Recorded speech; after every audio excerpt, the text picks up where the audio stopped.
In the heart of the Verdant Maze, a kingdom hidden by ancient magic, lived Elara. She wasn't a princess or a warrior, but a cartographer. Her fingers perpetually stained with the ink she used to chart the shifting, whispering woods. Her magic was subtle, a quiet hum that connected her to the land, allowing her to map paths that no one else could see.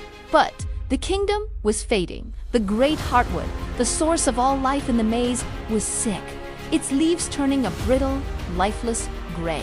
One day, a stranger breached the maze's magical borders. He was tall and cloaked in shadows, his presence a discordant note in the forest's symphony. This was Kael, a sorcerer from the desolate Ashlands, a place where magic was raw, untamed, and destructive. The guards captured him, his wrists bound in light-forged chains. He was an enemy, a harbinger of the chaos that lay beyond their sheltered world. The elders, fearing his volatile power, tasked Elara with a perilous mission: guide him to the Heartwood. They believed his untamed magic, so different from their own, might be the shock the ancient tree needed to awaken.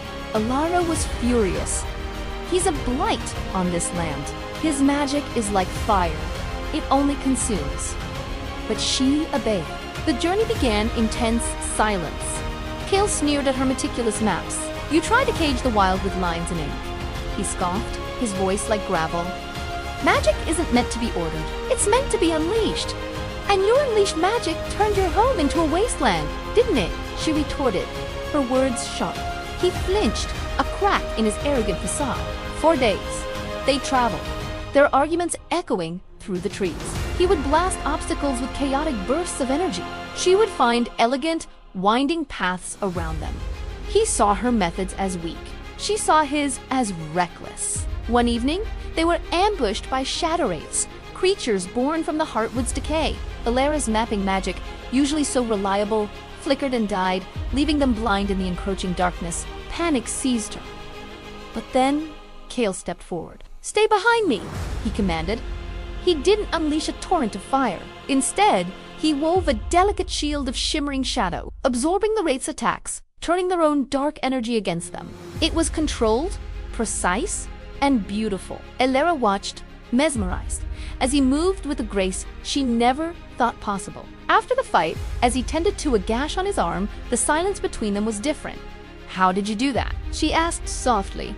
He looked away toward the dying embers of their fire. "The Ashlands weren't always a wasteland," he began, his voice low. "My people were once guardians, shaping raw magic, but we grew greedy.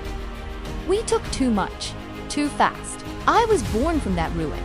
I learned control, not for power, but for survival.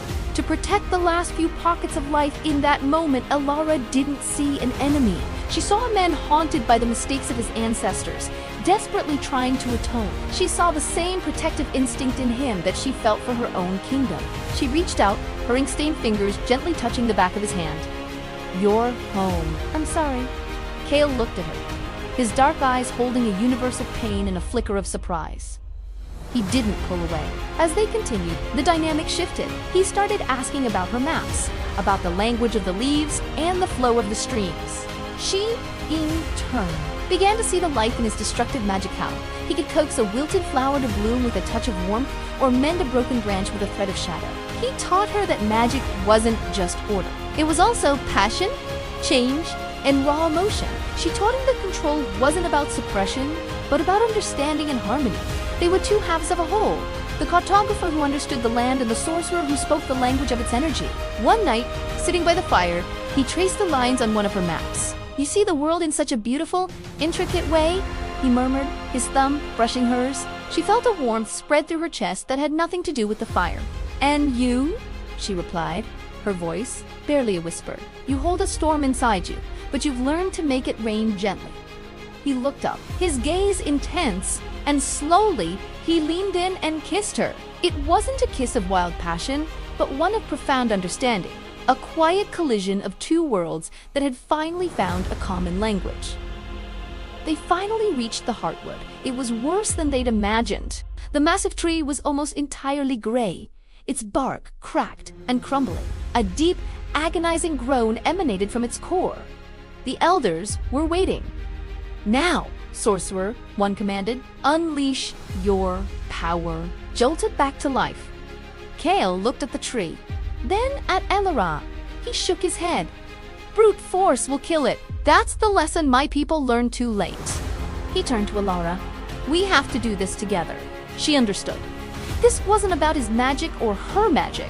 It was about theirs. She placed her hands on the ancient bark, closing her eyes and extending her senses, mapping the intricate pathways of life force within the tree, finding the blockages, the points of decay. She was the guide. Here, she whispered, and here. Kael placed his hands next to hers. He didn't unleash a storm. He channeled his power into a gentle, persistent stream, a warm, life-giving current. Guided by Elara's map of the tree's inner world, his energy flowed not like a destructive fire, but like a nourishing river, washing away the sickness, mending the broken connections. It was a dance of two souls, of order and chaos, of shadow and light, working in perfect harmony. A faint green glow began to pulse from the heartwood, slowly spreading up the trunk. A single new leaf, vibrant and full of life, unfurled on a high branch. A collective gasp of hope went through the crowd. The forest seemed to breathe a sigh of relief. Kael and Elara stood side by side, their hands still on the tree, their shoulders touching. They weren't from the Ashlands or the Verdant Maze anymore. They were simply Kael and Elara. He looked down at her, a genuine smile finally reaching his eyes. Looks like your maps can guide more than just paths through a forest.